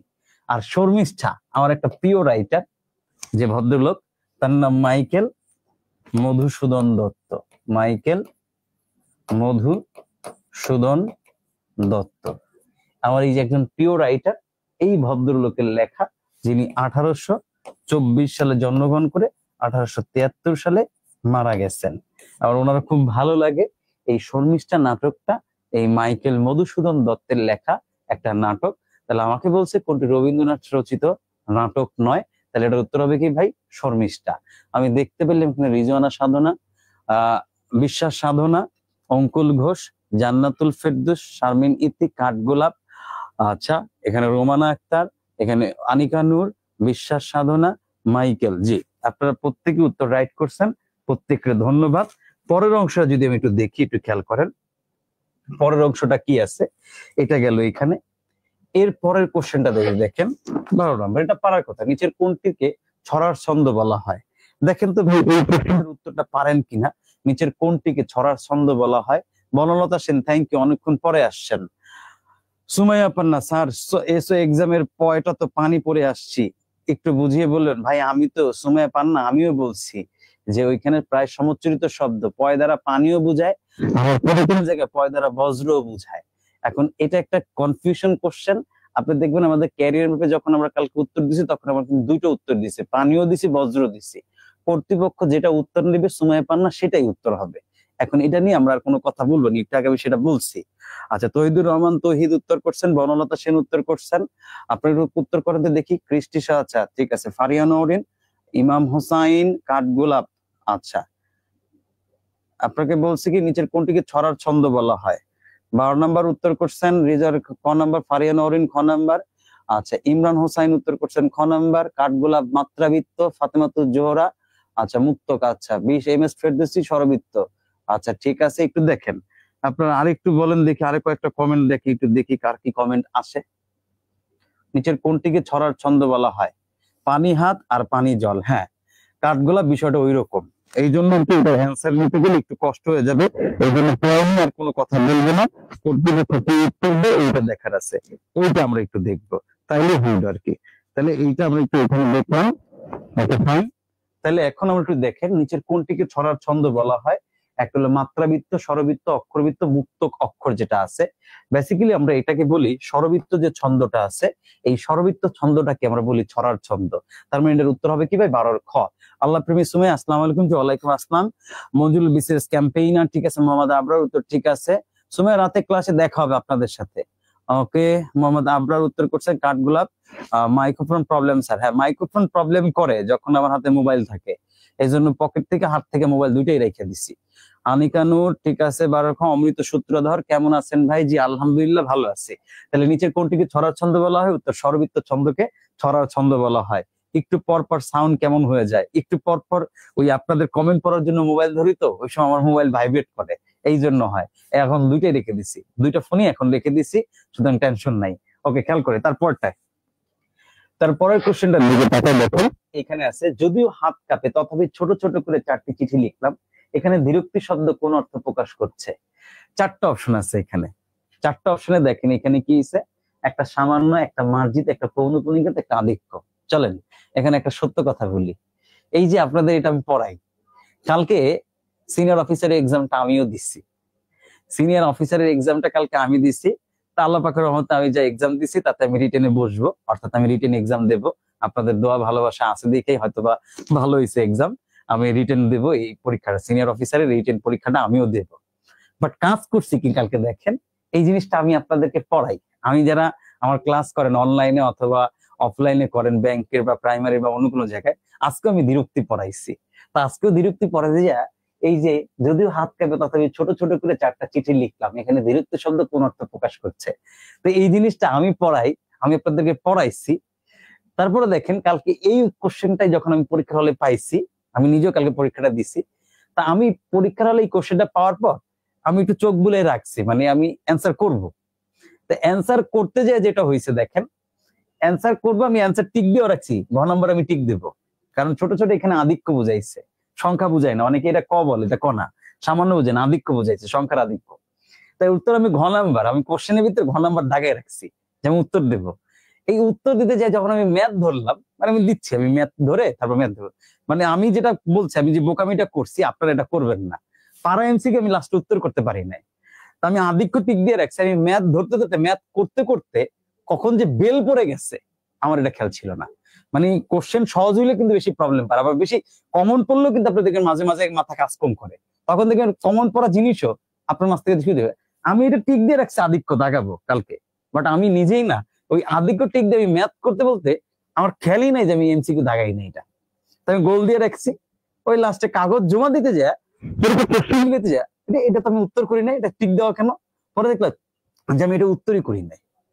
দেখেন যে বিষয়টা এরকম হয়ে যায়, তা আমি আপনাদের সাথে শেয়ার করলাম কেন, পরীক্ষা হলে ভাই যেটা পারবেন ওটার পরের জন্য রাখবেন না, সাথে সাথে দিবেন। অর্থাৎ যখন যে কোশ্চেন ধরবেন ওটার খেল ওই জায়গায় শেষ করে দিবেন, যেটা মনে হবে উত্তর ওটা দিয়ে দিবেন, আর যেটা একেবারে পারেন না ওটা বাদ রাখেন। বুঝতে পারছেন? তা আমি এই ভুলগুলো মাঝে মাঝে করি, কালকে আমি করছি। বুঝতে পারছেন? এই জন্য যেটা হবে ভাই, যেটা পারি ওটা নিয়ে আর ভাববেন, ওটা অ্যান্সার দিয়ে দিবেন। আবার যেটা নিয়ে আপনি ধরেন 70% ভাবেন বা পারবো, এরকম হইতে পারে, এটা হইতে পারে, ওটাও উত্তর করবেন, কিন্তু যেটা একেবারে পারি না ওটার উত্তর করবেন না। তাহলে কালকে এই পরীক্ষাটা আমিও দিচ্ছি, আমার ইনশাল্লাহ আমি রিটেনে বসবো, সমস্যা নাই। আমার পরীক্ষা আমি পাস করে যাবো, প্রিলিমিনারি আমি রিটেনে বসবো, এটা নিয়ে কোনো সমস্যা নাই। কিন্তু এই যে একটা মার্কস আমি যে কালকে অ্যান্সার করতে নিয়ে এই যে আমার মার্কসটা কমে গেছে, তো এটা আমার জন্য তো প্যাথেটিক। আমার খারাপ লাগে। আমি আপনাদেরকে পড়াই, পড়ানোর পর আমি এটা অ্যান্সার করবো বলে ভাব দিয়ে মানে টিক দিচ্ছি, তা আমি যে কোশ্চেনেই টিক দিচ্ছি কিন্তু আমি বৃত্ত ভরাট করি আমার একটা খেয়াল নাই, পরে বেল পড়ে গেছে, আমি আর উত্তর করতে পারি নাই। তাহলে এটা আমার জন্য লস হয়ে গেছে, এই লসটা আপনারা সামনে করবেন না, এটা আমি জন্য আপনাদের বললাম। তাহলে ছোট ছোট এখানে কি অর্থ হয়েছে ভাই? বেসিক্যালি ছোট ছোট এটা আধিক্য অর্থ হয়েছে। তাহলে উত্তর কি ভাই? উত্তর হচ্ছে, আমি দেখলাম আপনারা অনেকে উত্তর করছেন এখানে, বনলতা সেন থেকে। মাঝে মধ্যে পারা জিনিস ভুলে সেটা হলো আর এক কথা, কিন্তু পায়রা যে আমি দাগাই না এটা তো আর একটা কথা। আচ্ছা, এবার দেখেন বিশ্বাস সাধনা, আমি এমন ভুল করি স্যার? জি, আমারও মাঝে মাঝে হয়, আমি করি। আনিকানুর, জি স্যার ঠিক বলছেন, সেতু পারবেন, এটা 13 না উত্তর হবে জি। আচ্ছা ঠিক আছে, এরপর থেকে ইনশাল্লাহ ইনশাআল্লাহ আল্লাহ পাক রহমত করুক। তাহলে আপনাদের উদ্দেশ্যে একটা ভাই, যেটা পারবো ওটা সাথে সাথে উত্তর করব, আমার মতো গোল দাগ দিয়ে রাখবেন না, আমি যেটা পারি এটা পরে দিচ্ছি, এরকম করতে যে লাস্টে দেখবেন টাইম পাবেন না। পারি মানে দিয়ে দেবো, পারি না যেটা ওটা রাখবো। ওকে চলেন, তারপরে যাই আমাদের 13 নম্বরের পরে 14 নম্বর, ব্রুজবুলি ভাষা হলো। আচ্ছা, এই যে ব্রুজবুলি ভাষা, তাহলে দেখেন এই যে ব্রুজবুলি ভাষাটা হলে কি, দেখেন চোখের ভ্রম একটা জিনিস আছে, আপনাদের সাথে আরো একটা জিনিস করি। চোখের যে ভ্রম হয়, এই এক্সাম্পলটা একবার আমি ফার্ম গেট পরে দিয়েছেন, সেটা দিচ্ছি, কারণ পল্লী বিদ্যুতের একটা এক্সাম ছিল, সেখানে চোখের একটা ভ্রম হয়েছে, আমি করছি এই কাজটা। চোখের ভ্রম কি, ধরেন অ্যান্সার হবে কি অপশন এ বি সি, এটা এমসিকিউ ধরেন 50, বাট আমার আঙ্গুলটা চলে আসছিল 59-এ। তাহলে 59-এ আসার কারণে আমি দাগাবো 50-এর সি, ভুলে আঙ্গুল 49-এ ছিল, আমি 49-এর সি এরকম গোল দাগ দিয়ে ফেলছিলাম। এই ভুল আমি করি, আপনি করেন, আমরাই করি, কালকে আমিও করছি সেম ভুল, আমিও কালকে করছি। সেটা আবার কিসের ভুল? আমার একটা ভুল হয় মাঝে মাঝে, যে আমি পড়ি একটা, বলি মুখে আর একটা। কিরকম দেখেন, আমি চোখে দেখতেছি একটা, বাট মুখে বলতেছি আর একটা, এরকম হয়। এটা আমার মাঝে মাঝেই হয়, পড়তে পড়তে আমার মাঝে মাঝে মাঝে মাঝে কাজ করে না। এই জন্য ধরেন আমি বলি একটা, অর্থাৎ আমি মুখে বলতেছি একটা, কিন্তু আমি চোখে দেখতেছি আর একটা। যেমন এই যে ব্রুজবুলি ভাষা আমরা সবাই জানি কৃত্রিম কাব্য ভাষা, এবং কালকে আমি যখন লাইভে উত্তর করছিলাম, আমি কৃত্রিম কাব্য ভাষা উত্তর না করে আমি কিন্তু উত্তর করছিলাম কৃত্রিম ভাষা। কেন উত্তর করছিলাম? এর কারণ হলো আমার চোখে এই কৃত্রিম কাব্য ভাষাটা বারবার ভাবতেছি, মানে চোখে পড়তেছি বা চোখে দেখতেছি, এটা লেখা আছে কৃত্রিম কবি ভাষা। ওইখানে আমি দেখতেছি কাব্য ভাষা, মানে পড়তেছি কাব্য ভাষায়, কিন্তু আমি চোখে দেখতেছি এটা কবি ভাষা। এই কবি ভাষা দেখে আমি এটা উত্তর করি নাই। তাহলে দেখেন, পারলেও কিন্তু মাঝে মাঝে চোখের ভ্রম হইতে পারে। তো এই এমসিকিউটাও কালকে আমি চোখের ভ্রমেতে এই কৃত্রিম ভাষা টিক দিয়ে আসছি, আমি নিজেই বলছি এই ভুলটা, আপনার সামনে দাঁড়ায় রয়েছি। বাট এটার উত্তর আমি পরে দেখলাম, যখন ভালো করে দেখলাম যে এটা কবি ভাষা না, এটা তো লেখা কাব্য ভাষা। তাহলে দেখেন, আমি কাব্যরে কবি পড়ে ফেলছি, দ্যাটস ওয়াই ভুল হয়েছে। এই ভুলটা আপনি করবেন না। আমি কালকের পরীক্ষার দুইটা ভুলই আপনার সাথে শেয়ার করলাম। একটা হলো পারা এমসিকিউ আমি পরে উত্তর করবো দেখে রেখে দিচ্ছি, আর একটা হলো লাইন আমি দেখতেছি একটা, পড়তেছি আর একটা। আমি এখানে লেখা দেখতেছি কাব্য ভাষা, কিন্তু আমি বারবার মুখে পড়তেছি কবি ভাষা, এই জন্য আমি এটা উত্তর করি নাই। উত্তর না করে তাহলে আমি উত্তর করছি এটা, বাট এর উত্তর ভুল। কালকে আমি আপনাদের লাইভেও কিন্তু সেম কাজটা করছি। এটার উত্তর হবে কি স্যার? উত্তর হবে কৃত্রিম কবি ভাষা, মানে কাব্য ভাষা। দেখেন তাহলে কি হবে উত্তর? উত্তর হবে কৃত্রিম কাব্য ভাষা। এইটা হলো সবচেয়ে বেশি সুন্দর উত্তর এবং অ্যাপ্রোপ্রিয়েট উত্তর। তাহলে ব্রুজবুলি ভাষা কি ধরনের ভাষা? উত্তর হলো কৃত্রিম কাব্য ভাষা, এটা ভুল, উত্তর হবে গ নাম্বার। তাহলে আমি দেখতে পেলাম এখানে জান্নাতুল ফেরদৌস, এখানে রিক্তা সালাম, সেতু পারবিন, অঙ্কুল ঘোষ, মোহাম্মদ আব্বাস উদ্দিন, তারপর এখানে আছে এই মাত্র যেমন স্যার 41 কি 49 59 বললেন, হ্যাঁ এরকম মাঝে মাঝে এটা হয়। প্রিন্স ইমন খান, জি ওয়ালাইকুম আসসালাম, আলহামদুলিল্লাহ ভালো আছি। অঙ্কুল ঘোষ, এই জীবন রেখে আর কি লাভ? হ্যাঁ অঙ্কুল ঘোষ, এরকম হয় মাঝে মাঝে, জীবন না রাখতে মনে চায় না। আচ্ছা, তা আমি দুইটা ভুল করছি কালকের পরীক্ষা, সেই দুইটা ভুল আপনাদেরকে বললাম, দুইটা পাক্কা মার্কস আমার কেটে আসছি, বুঝতে পারছেন? তাই এই জিনিসগুলো আপনারা করবেন না। সামনে 23 তারিখ যেহেতু এক্সাম আছে, এই জন্য নিজে করা ভুল আপনাদের সাথে শেয়ার করলাম। অর্থাৎ দেখতেছি একটা, পড়তেছি আর একটা, ভুলও দাগাইতেছি, সেটা বুঝেই দাগাইতেছি। আচ্ছা, এবার দেখেন কি হয়েছে। ওকে, এম এস ফেরদৌসি, ওকে, মাহমুদুল্লাহ, মৈথিলি প্লাস বাংলা সংমিশ্রণে মধ্যযুগীয় কৃত্রিম কাব্য ভাষা ও উপভাষা হলো ব্রুজবুলি ভাষা। মাহমুদুল হাসান কথা সত্য বলছেন, থ্যাংক ইউ। এবার চলেন পরের কোশ্চেনটার দিকে তাকাই। এখানে এটা তো আমরা পড়াই ফেলছি একটু আগে, পরের কোশ্চেনটা যদি দেখি, ব্রুজবুলি ভাষা এটাও পড়াইছি, তারপরে ভাষা। উপমিত কর্মধারার উদাহরণ কোনটা? দেখেন এখানে বলছে উপমিত কর্মধারার উদাহরণ কোনটা। আমরা জানি যে ভাই উপমিত কর্মধারা কি, যে ভাই যেটা বাস্তব না, অবাস্তব। বেসিক্যালি আমরা বলি যেটা বাস্তব না, অবাস্তব বিষয়টা যেটা থাকে ওটাকে আমরা বলি কি ভাই, উপমিত কর্মধারায়। অর্থাৎ তুলনা ঠিকই করে কিন্তু তুলনাটা অবাস্তব হয়, এটা বাস্তব হয় না, এই জন্য আমরা এটা বলি। সাইদুর রহমান তারেক, 23 তারিখ কি এক্সাম? 23 তারিখ এনএসআই এর এক্সাম আছে ব্রাদার, 23 তারিখ এনএসআই এর এক্সাম আছে, পল্লী বিদ্যুতের এক্সাম আছে, এগুলো দিবেন। যারা যারা দিবেন তাদের হ্যাঁ বেশি এক্সাইটেড লাগবে, ভালো পারলেও এমন হয়। হ্যাঁ কত সত্য, মাঝে মাঝে নিজের চোখে খেলে দেয়। হ্যাঁ অঙ্কুল ঘোষ কত সত্য, খেলেই দেয়। মাঝে মাঝে নিজের চোখকেও বিশ্বাস করা যায় না, এরকম একটা আমরা যে কথা বলি না, যে মাঝে মধ্যে নিজের চোখকেই বিশ্বাস করতে পারছি না। কালকে যেটা আমি পরীক্ষার হলে করছি, নিজের চোখকেই নিজে বিশ্বাস করতে পারিনি, এটা মাঝে মাঝে হয়। উত্তর আপনারা অলরেডি দিতেছেন। মালিহা মেয়ে যাবেন উত্তর করছেন। আচ্ছা Saidur Rahman Khan Tareq, noun plus noun, very good. এমনি ফজলে আরবি, সেতু পারবেন জি, সিংহ পুরুষ। আমি এটার উত্তর আমার বলার চেয়ে আপনারা অলরেডি বলে দিচ্ছেন। আচ্ছা এবার দেখেন, তাহলে হ্যাঁ ফারি আমি বুঝতে পারছি আপনার বিষয়টা, ঢাকা বিশ্ববিদ্যালয় চেঞ্জ হয়ে গেছে। উপমিত কর্মধারার উদাহরণ কোনটি? এখানে সবচেয়ে সুন্দর উদাহরণ হলো ভাই, এখানে সবচেয়ে সুন্দর উদাহরণ হলো কি ভাই, সিংহ পুরুষ। সিংহ পুরুষ কি ভাই, পুরুষ সিংহের ন্যায় বা সিংহের ন্যায় পুরুষ, আমরা যেভাবেই বলি। ধরেন বেসিক্যালি আমরা যদি এটা বলি পুরুষ সিংহের ন্যায় অথবা সিংহের ন্যায় পুরুষ, আপনি যেভাবেই বলেন না কেন আপনি বলতে পারেন। অথবা কি হইতে পারে স্যার, সিংহের ন্যায় পুরুষ। তাহলে একটু খেয়াল করেন তো স্যার, এটাও একটা বিশেষ্য, এটাও একটা বিশেষ্য, ওইখানেও একটা বিশেষ্য, এটাও একটা বিশেষ্য। মোদ্দা কথা হলো বিশেষ্যের খেলা, বিশেষ্যের তুলনা, বাট ফ্যাক্ট হইলো অবাস্তব হইতে হবে, কারণ পুরুষ কখনো সিংহের মতো হয় না। যেহেতু পুরুষ কখনো সিংহের মতো হয় না আর এটা একটা অবাস্তব জিনিস, দ্যাটস ওয়াই উপমিত কর্মধার উদাহরণ কোনটা? উত্তর হবে স্যার এখানে সিংহ পুরুষ। আমি দেখতে পেয়েছি আপনারা ম্যাক্সিমাম উত্তর করছেন, সেতু পারবেন থেকে শুরু করে ফারিয়া নরিন, আপনারা দেখলাম এম এস ফেরদৌসী রহমান, রামিম ভাই, তারপর এখানে আরো দেখলাম তৌহিদুর রহমান, তৌহিদ ভাই উত্তর করছেন, মালিয়া মেহেজাবিন উত্তর করছেন, প্রত্যেকে ধন্যবাদ, আপনার উত্তর রাইট হয়েছে। তারপরের অংশটা দেখেন এখানে কি আছে। তারপরের অংশ বলছে এই যুক্ত বর্ণ গঠিত হয়েছে। ভাই আপনি যদি আমাদের ক্যারিয়ার ম্যাপের লেকচার 1 যখন পড়ায়, ওই বইয়ের প্রথম চ্যাপ্টারটাই যদি কেউ একটু ভালো করে দেখেন, প্রথম চ্যাপ্টারটাই যদি পড়েন, তাহলে ওইখানে কয়েকটা যুক্তবর্ণ দেওয়া আছে, ইম্পর্টেন্ট যুক্তবর্ণ হিসেবে কয়েকটা যুক্তবর্ণ দেওয়া আছে, এবং এই ইম্পর্টেন্ট যুক্তবর্ণের ভিতরে এটা পাওয়া যায়। এবং এটা ভাঙলে আমরা দুইটা বর্ণ পাই, একটা হলো হ আর একটা হলো গিয়ে ম। এটা আমি বলার চেয়ে আপনি নিজেই বলতে পারতেন যে এখানে আমরা যে ব্রাহ্মণবাড়িয়া লিখি না, বাংলাদেশের ভিতরে সবচেয়ে মোটামুটি বিখ্যাত ফেমাস যে জায়গাটা, তার নাম হলো ব্রাহ্মণবাড়িয়া। এই ব্রাহ্মণবাড়িয়া লিখতে গেলে ভাই এটা লাগে। সুতরাং আমরা যেটা পাইছি ভাই এখানে, মাহমুদুল হাসান কথা ঠিক আছে আপনার, অবাস্তব সেতু পারভিন উত্তর ঠিক দিচ্ছেন। এমডি জাহিদ জি গুড, জি ভালো লাগছে আপনাকে দেখে। মালিয়া মেয়াজিবেন উত্তর করছেন। অঙ্কুল ঘোষ, বিশ্বাস সাধনা, আনিকানুর, ফারিয়ানুর, রুমানা আক্তার। 16 নম্বর উত্তর হবে ভাই ক, এটা আমি অলরেডি টিক দিছি, আর এটা আপনারা জানেন, এটা নিয়ে বলারও কিছু নাই, যেটা বাংলা হ এবং ম পাওয়া যায়।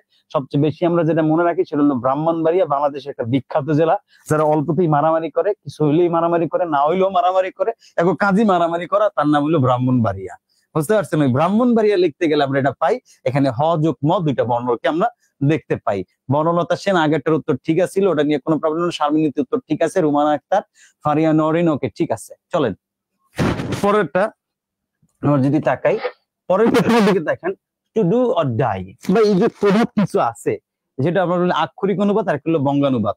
এই আক্ষরিক অনুবাদ আর বঙ্গানুবাদের ভিতরে কিছু অনুবাদ আছে যেগুলো আমরা প্রবাদ প্রবচন টাইপ পাই। এই প্রবাদ প্রবচন টাইপ যে অনুবাদ গুলো আছে, এগুলো সবসময় অ্যান্সার ফিক্সড। এগুলোর অ্যান্সার কখনোই আপনি আমি চাইলেও চেঞ্জ করতে পারবো না, ভাইঙা ভাইঙাও বলতে পারবো না। যখন এটা প্রবাদ প্রবচন বুঝাবে তখন সেটা মুখস্থ রাখতে হবে, এবং তখন সেটা কি করতে হবে। রামিম ভাই আপনি ব্রাহ্মণবাড়ি, আমার ভুল হয়ে গেছে একটু আগে, এই যে ব্রাহ্মণবাড়ি নিয়ে যা বলছে আপনি ভুলে যান, আমি কিছুই বলি নাই রামিম ভাই।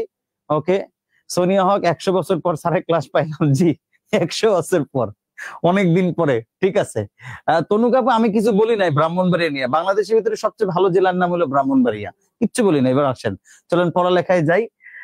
এখানে সুমনা আফরোজ মুন্নি, রিক্তা শিকদার, আচ্ছা এখানে আনিকানুর, এমডি ফজলে রাব্বি, ফারিয়া নওরিন, জান্নাতুল ফেরদৌস, সোনিয়া হক, সবাই, শাম আফরোজ আছে, ঠিক আছে, আফরোজ আছে, ঠিক আছে। প্রত্যেকে উত্তর আপনারা ঠিকই করছেন।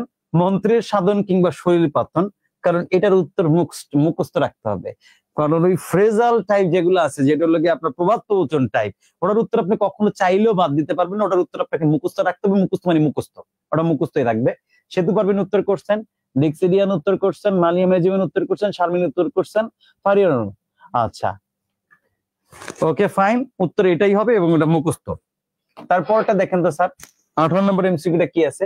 সন্ধিতে রশ্মি দীর্ঘি এর পরের অ থাকলে, আমার ক্লাস যারা করেন ব্যাংকের কোচিং অথবা প্রাইমারির, এখানে যারাই আছেন আপনারা সন্ধি যাদের আমি পড়াইছি তারা জানেন আমি সন্ধির এই সূত্রটা, এই যে রশ্মি দীর্ঘির পরে যদি অ থাকে সেটা মিলা যে জ ফলা হয়, এটা আমি পড়াইছি এবং আমি বলছিলাম এটা পড়ানোর সময় স্টার মার্ক দিয়ে। আমি যাদের অফলাইনেও পড়াইছি, আমি যাদের মিরপুরে পড়াইছি, নীলক্ষেতে পড়াইছি, ফার্মগেটে পড়াইছি, ইভেন চট্টগ্রামে বা মালিবাগে যারা পড়েছে, এমন কেউ যদি আমার ক্লাসে থাকেন তারা সবাই জানেন সন্ধির পড়ানোর সময় আমি সন্ধির এই সূত্রটা স্টার মার্ক দিয়ে পড়াইছি। এবং স্টার মার্ক দিয়ে পড়ানোর কারণ কি যায়, আমি এরকম বলছিলাম যদি কোনো একটা শব্দে জ ফলা থাকে তার জন্য রস্বীকার ধরতে হয়। তাহলে যদি কোনো একটা শব্দে জ ফলা থাকে তার পরিবর্তে যদি রস্বীকার ধরতে হয়, তাহলে আমি উল্টা যেতে পারি, তাহলে রস্বীকার থাকলে জ ফলা ধরতে হয়, এটা আমি জানি। এবং এটার মূল সূত্র হলো গিয়া রস্বী অথবা দীর্ঘি প্লাস স্বরধ্বনি, রশ্মি অথবা দীর্ঘি প্লাস স্বরধ্বনি বলতে কি অন্য স্বর, অন্য স্বর ইকুয়াল টু রশ্মি অথবা দীর্ঘি এর পরিবর্তে, এটার পরিবর্তে সবসময় আমরা এরকম লিখে পড়াইছিলাম জ ফলা। কি ফলা? জ ফলা হবে।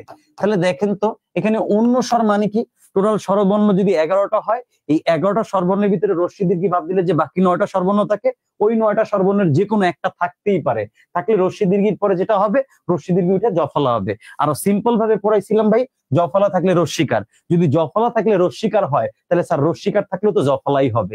এটা আমি পড়াইছিলাম এবং স্টার মার্ক দিয়ে পড়াইছিলাম, স্টার দিয়ে দিয়ে পড়েছিলাম, মোস্ট ইম্পর্টেন্ট বলছিলাম। তাহলে এটার উত্তর কি হবে স্যার? এটার উত্তর হবে স্যার গোমা, জ ফলা। আনিকা নূর বলেন তো, আপনাদের ক্লাসে যখন পড়াইছিলাম ফার্মগেটে, এটা পড়াইছিলাম কিনা? আনিকা নূর আমার সাথে তো আছেন।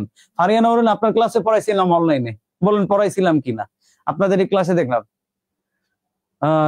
স্যার এটা অলওয়েজ পড়াইছেন। জি সোনিয়াকে এটা আমি অলওয়েজ পড়াইছি এবং আমি লাইভ ক্লাসে পর্যন্ত পড়াইছি, লাইভ ক্লাসে আমি এটাকে উল্লেখ করে বলছিলাম এবং এটা আসছে। ওকে ফাইন, চলেন তারপরের অংশে যাই। কুম্ভিলক শব্দের অর্থ কি? এই যে কুম্ভিলক শব্দের অর্থ কি ভাই, আমরা এক কথায় প্রকাশ, এইটা এক কথায় প্রকাশ ভাই, যেটা এক কথায় প্রকাশ, এটা আমার পড়া না, আপনার পড়া, মুখস্থ পড়া, সবাই পড়ি, আমিও পড়ি, আপনি বড় মুখস্থ পড়ি, বাট এই এক কথায় প্রকাশটা বারবার আসে, বারবার দেখতে পাই এবং কেমন জানি একটা কমন এক কথায় প্রকাশ, এটা আমরা এতটা দেখতে পাই। যেমন এই এক কথা প্রকাশটা কি আছে দেখেন, এই যে যে অন্যের লেখা নিজের বলে চালায় তাকে আমরা বলি কুম্ভিলক। তাহলে এইটা হলো এটার ফিক্সড অ্যান্সার, যে অন্যের লেখা নিজের বলে চালায় তাকে আমরা বলি কুম্ভিলক। ফাতেমাতুজ জোহরা ইতি, সোনিয়া হক চুরি করা, হ্যাঁ ঠিক আছে। বনলতা সেন, সেতু পারবেন, অনিকা নূর জি, আচ্ছা ফাতেমাতুজ জোহরা, সোনিয়া হক, মোটামুটি শারমিন ইতি, সোনিয়া হক, রুমানা আক্তার, প্রত্যেকে মোটামুটি আপনার, তহিদুর রহমান তহিদ ভাই, প্রত্যেকে এটার উত্তর সঠিক দিচ্ছেন, সবাইকে ধন্যবাদ। এটা নিয়ে তেমন কিছু না বলি, কেন এটা মুখস্থ, সবাই আমরা জানি। তারপরটা দেখেন স্যার 20 নাম্বার, সদা সত্য কথা বলবে, এটি কোন ধরনের বাক্য? মজার বিষয় হলো গিয়া এই বাক্যটা নিয়ে আবার অনেকে ভাবে, অনেক কিছু ভাবতে পারেন। বিবৃতিমূলক বাক্য কারে বলে? যেটা দ্বারা কোন একটা বাক্যে বর্ণনা করা হয়, বেসিক্যালি তাকে বলি বিবৃতিমূলক বাক্য। যেমন ছেলেরা ফুটবল খেলে, তারা গোলমাল করে, মেয়েরা গান করে, এগুলো স্বাভাবিক একটা ঘটনার বিবৃতি দিচ্ছে বা বর্ণনা দিচ্ছে, এটা হলো বিবৃতিমূলক বাক্য। গুলাবের সাম্মি, আচ্ছা গুলবার সাম্মি, এটার আগের উত্তরে রিক্তা সালাম আগেরটা উত্তর দিচ্ছেন, জি জান্নাতুল ফেরদৌস আগেরটার উত্তর দিচ্ছেন, 20 নাম্বার উত্তর অলরেডি করেছেন। দেখেন সদা সত্য কথা বলবেন, যখন কোনো কিছু বর্ণনা দেওয়া হয় তাকে বলি বিবৃতিমূলক বাক্য। ছেলেটি ভালো, মেয়েটি ভালো, ছেলেটা গোলমাল করে, মেয়েটা গোলমাল করে, ছেলেরা পড়ালেখা করছে, মেয়েরা পড়ালেখা করছে, সবগুলো দ্বারা স্বাভাবিক কোন একটা ঘটনার বর্ণনা দিচ্ছে, এটা বর্ণনামূলক বাক্য বা বিবৃতিমূলক বাক্য। প্রশ্নবোধক বাক্য মানে যেটা দ্বারা প্রশ্ন করা হয়। প্রার্থনা সূচক বাক্য যেটা দ্বারা প্রার্থনা করে, আল্লাহ তোমার মঙ্গল করুক, তুমি ভালো থাকো, এই থাকো সেই থাকো।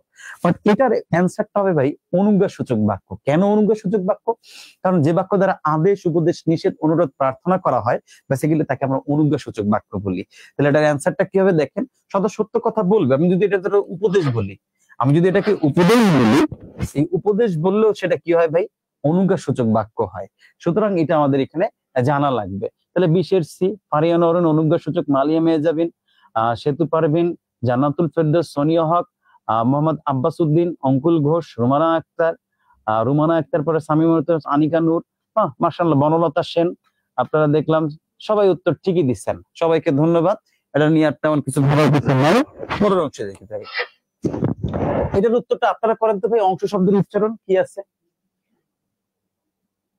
এটা টাইপে ভুল হয়েছে রে ভাই, বুঝতে পারছেন? এইখানে একটু টাইপে ভুল আসছে, এটা টাইপে ভুল আসছে, বুঝতে পারছেন? এটা একটু বাঁচবে, টাইপে ভুল আসছে না, আপনি উত্তর করতে পারবেন না।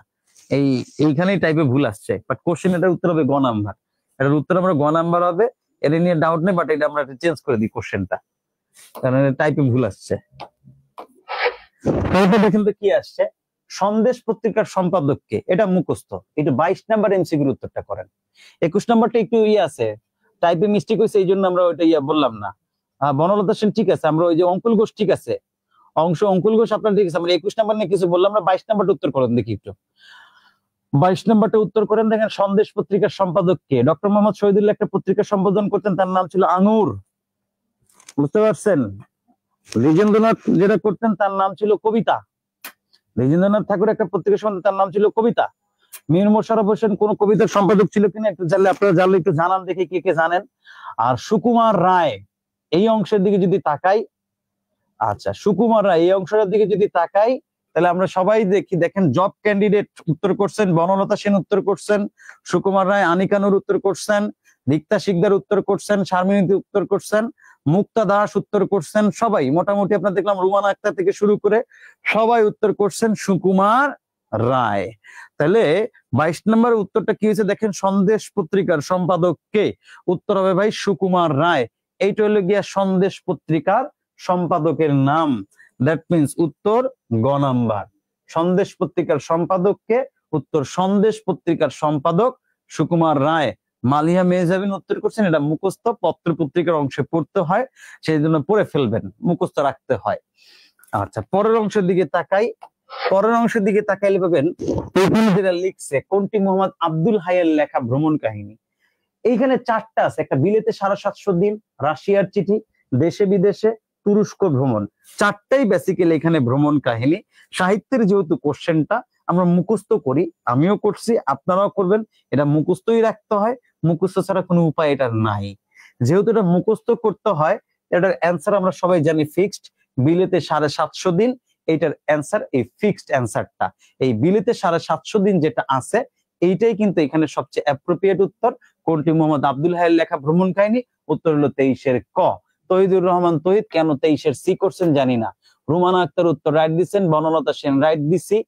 আচ্ছা এখানে বিশ্বাস সাধন উত্তর রাইট দিচ্ছেন, আনিকার উত্তর রাইট দিচ্ছেন, অঙ্কুল ঘোষ বিলেতে 750 দিন উত্তর ঠিক দিচ্ছেন।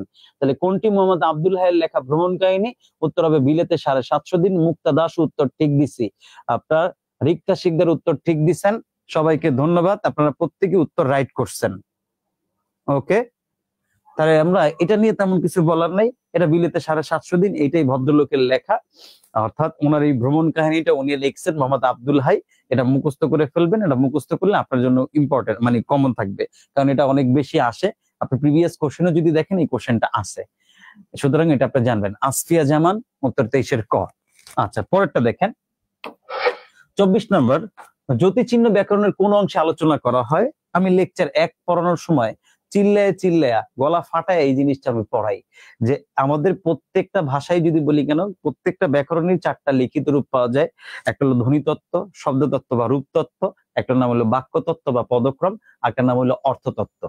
জ্যোতি বা ছেদ চিহ্ন আমাদের ব্যাকরণের একটা ফিক্সড অংশ, যে অংশটা বাক্যতত্ত্বে আলোচিত হয়। এছাড়া বাক্যতত্ত্বে আরো অনেকগুলো জিনিস আলোচিত হয়। বাক্যতত্ত্বে আলোচিত হয় এক কথায় প্রকাশ, এখানে আলোচনা করা হয় আপনার জ্যোতি বা ছেদ চিহ্ন, বাক্য বাক্যের শ্রেণী বিভাগ, কারক আলোচনা করা হয়, উক্তি আলোচনা করা হয়, বাচ্য আলোচনা করা হয়। এই সকল টপিক গুলো যে তত্ত্বে আমরা আলোচনা করি বেসিক্যালি, সেই তত্ত্বের নাম বা সেই বিষয়টার নাম হইলো ভাই বাক্যতত্ত্ব অথবা পদক্রম। তাহলে আমাকে এখন যদি বলে যে, আমাকে বলছে জ্যোতি বা জ্যোতিচিহ্ন ব্যাকরণের কোন অংশে আলোচনা করা হয়, তাহলে আমরা সবাই জানি লাস্ট কোশ্চেন, জ্যোতিচিহ্ন ব্যাকরণের কোন অংশে আলোচনা করা হয়? জ্যোতিচিহ্ন ব্যাকরণের আলোচনা করা হয় কোন অংশে ভাই? উত্তরটা ফিক্সড, এবং ফিক্সড উত্তর সবাই আমরা মনে রাখবো, মুখস্থ করে রাখবো ভাই। এই জ্যোতিচিহ্নটা ব্যাকরণের সবসময় এটা বাক্যতত্ত্বে আলোচিত হয়, বাক্যতত্ত্বের এক নাম পদক্রম, সুতরাং অ্যান্সারটা হবে কি ভাই? বাক্যতত্ত্ব। সুতরাং এটা আমি দেখলাম এবং উত্তর আপনারা সবাই করছেন, ভালো লাগছে। রুমানা আক্তার থেকে শুরু করে ফাতেমাত জাহান ইতি, তারপরে আনিকা নূর, ফারিয়া নওরের বিশ্বাস সাধনা, রিক্তা সালাম, অঙ্কুল ঘোষ। জি, সবাইকেই উত্তর করছেন, উত্তর রাইট হয়েছে। লাস্ট কোশ্চেন আজকের, এটা হলো লাস্ট কোশ্চেন। কোন ভাষা থেকে বাংলা ভাষার জন্ম হয়েছে বলে মনে করা হয়? আজকের ক্লাসের লাস্ট কোশ্চেন, দেখি আপনারা এটা পারেন কিনা। আমি যাদেরকে পড়াই আমাদের ক্যারিয়ারের সব ব্রাঞ্চে, অনলাইন অফলাইন সব ব্রাঞ্চে আমি লেকচার একে শুরুই করি এই টপিকটা দিয়ে, বাংলা ভাষার, এবং খুব ডিটেলসে একটা লতা পাতা আমি পড়াই। এই লতা পাতা থেকেই কি হয়েছে, আমাদের ওইখান থেকে আইছে। তাহলে এইখানে দেখেন আপনারা, ফারিয়া নরন থেকে শুরু করে আনিকা নূর, মোটামুটি আচ্ছা ঠিক আছে, রুমানা আক্তার, রামিম ভাই, আমিনুল ইসলাম, আলামিন, শারমিনীতি, সেতু পারভিন, অঙ্কুল ঘোষ, আপনারা প্রত্যেকে উত্তর করছেন। আমি একটা লতা পাতা আপনাদেরকে পড়াই, লতা পাতাটা এইরকম পড়াই, আপনারা যারা পড়েন আমার ক্লাসে। আমি কিভাবে পড়াই? প্রাকৃত, ভাষার নাম প্রাকৃত। প্রাকৃত থেকে সপ্তম শতকে শহীদুল্লাহ, সপ্তম শতক শহীদুল্লাহর নাম দেন গৌরী প্রাকৃত। এই গৌরী প্রাকৃতর পরে আমরা এখানে একটা পাই দশম শতকে সুনীতি কুমার চট্টোপাধ্যায়, দশম শতক সুনীতি কুমার চট্টোপাধ্যায়, এর নাম হয়ে যায় মাগধী প্রাকৃত। এই মাগধী প্রাকৃতের পরে আমরা যেটা পাই গৌরী অপভ্রংশ, গৌরী অপভ্রংশ, এই অংশটা পড়াই। এরপর এটার নাম হয়ে যায় মাগধী অপভ্রংশ, এটার নাম এটা হয়। এইখান থেকে পরবর্তীতে একটা ভাষা পাই, এটার নাম হয় বঙ্গকামরূপী। এই বঙ্গকামরূপী থেকে আমরা পাই বাংলা, এটা একটা পাই অসমিয়া, সরি বাংলা পাই, আর একটা পাই কি ভাই অসমিয়া, আর একটা পাই ভাই উড়িয়া অথবা ভাই উড়িষ্যা। তাহলে আপনারা যদি বলা হয় বাংলা ভাষার উৎপত্তি হয়েছে কোথা থেকে, ভাই উত্তর হবে প্রাকৃত নাই। তাই প্রাকৃত না থাকার কারণে উত্তর কি হবে ভাই? এই যে বঙ্গকামরূপী। তাহলে উত্তরটা কি? বঙ্গকামরূপী। এই ছিল আজকে আমাদের 25 নাম্বার কোশ্চেনের উত্তর। আচ্ছা, এবার দেখেন, এবার একটু খেয়াল করি। তাহলে এই পর্যন্ত আমাদের এটা শেষ। আপনারা এখানে গেছেন বা পাইছেন কোন ভাষা থেকে বাংলা ভাষার জন্ম হয়েছে বলে মনে করা হয়, বঙ্গকামরূপী থেকে বাংলা ভাষার উৎপত্তি হয়েছে এটা মনে করা হয়, আমি উত্তর দিছি। আজকে আমাদের কোশ্চেন ছিল এই 25টাই সিনিয়র অফিসারের, সেই কোশ্চেনটা আমি আপনাদের সাথে আলোচনা করছি। আর একটা জিনিস, যেহেতু 23 তারিখ আপনাদের অনেকের এক্সাম আছে, আপনারা এই যে কোশ্চেনের আলোকে এটা করতে পারেন। অবশ্যই পল্লী বিদ্যুতের জন্য 30 থেকে 45 পর্যন্ত বা 46 পর্যন্ত বিসিএস কোশ্চেন পড়লে সব কমন পেয়ে যাবেন। এনএসআই তো তা পাবেন, বাট কোশ্চেনটা যেহেতু আইবিএ করবে এনএসআই এর কোশ্চেন, দ্যাটস এই জন্য আপনাকে কিছু টপিক বলে দিই। বানান, সমর্থক শব্দ, তারপরে এখানে আছে পারিভাষিক সমর্থক শব্দ, পারিভাষিক শব্দ, এক কথায় প্রকাশ, বিপরীত শব্দ, বাগধারা, তারপরে এখানে আর যদি লাগে আপনারা শব্দের শ্রেণী বিভাগ। এই টপিক গুলো বেশি ইম্পর্টেন্ট দিবেন বাংলার জন্য। আর ওদের ইংলিশ কোশ্চেন কিরকম হয় এটা আপনিও জানেন, আমিও জানি, ম্যাথ কোশ্চেন কিরকম হয় জানেন, এবং GK question most recent question গুলো ওরা বেশি দেওয়ার চেষ্টা করে। মোস্ট যে রিসেন্ট টপিক গুলো আছে এগুলো পড়ে জানি, একটু জানতে পারবেন, তাহলে দেখবেন পরীক্ষা ভালো করতে পারবেন। আচ্ছা, পরীক্ষার প্রশ্ন যদি উত্তর ভুল থাকে তাহলে করণীয় কি স্যার? করণীয় তহিদ ভাই উত্তরটা না করা হইলে সবচেয়ে ভালো। আবার আপনি যদি জানেন যে উত্তর এটা হইতে পারে, বাট উত্তর দুইটা অপশন দেওয়া আছে, এটা জানার জন্য খুব খারাপ লাগে, বুঝতে পারছেন? খারাপ লাগলেও কিছু করার থাকে না, উত্তর না করা সবচেয়ে ভালো। না করলে আপনি এটা থেকে দূরে থাকলেন, আর উত্তর করলে যদি ভুল হয় তাহলে তার নাম্বার কাইটাও নিতে পারে, তাহলে তো সমস্যা হয়ে যাবে। আচ্ছা, এইখানে ছিল আমাদের ক্লাস আজকে এই পর্যন্ত। ইনশাল্লাহ ভালো থাকবেন, ভালো রাখবেন, সামনে বেঁচে থাকলে হয়তোবা সামনে আবার লাইভ ক্লাস হবে, সেই লাইভ ক্লাসে দেখা হবে। আল্লাহ হাফেজ।